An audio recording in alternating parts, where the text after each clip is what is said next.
Fox 13's Matthew Smith here now. So what is the latest you've been hearing, Matt?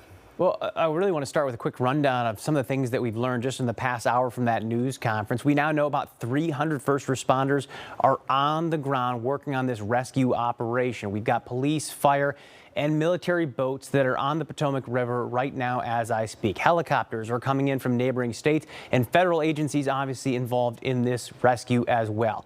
Next, we want to take a look at that video, and frankly, it is difficult to see, but when you look closely, you can actually see just like a small black dot moving across, and keep your eye right down here.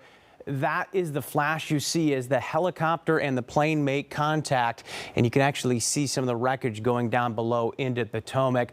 Obviously, difficult to see. Now, the FAA says an investigation is already underway.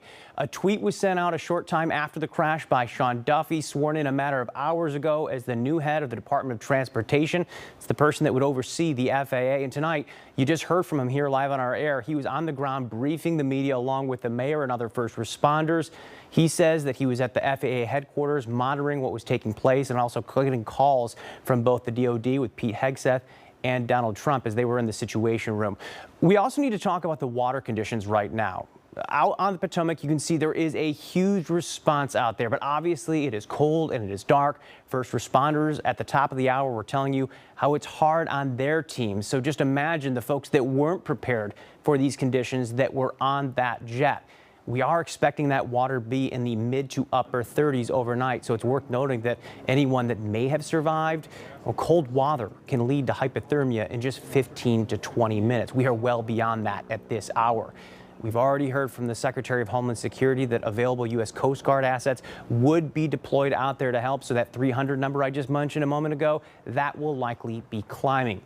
The president reacted online earlier tonight, releasing a statement saying in part, quote, "I have been fully briefed on the terrible accident which just took place at Reagan National Airport. May God bless their souls. Thank you for the incredible work being done by our first responders," end quote. Obviously, it's hard not to notice that phrase, God bless their souls. It is early. No word of any deaths tied to this situation. The mayor earlier tonight was very careful to say that's not what they're talking about. The focus right now is on the rescue, but obviously that is what is on everyone's mind right now.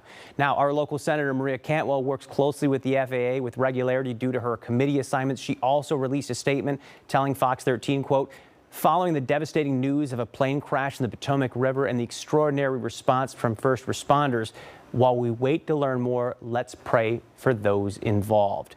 Now, this is a devastating situation and rare. This is still considered, as I mentioned, a rescue operation, but we also must note we haven't seen a deadly passenger plane crash since 2009 when you're talking about commercial jets here within the U.S. Tonight, we wait to see what became of the 64 people on board that jet and the 3 soldiers aboard the Black Hawk. Sabir, David.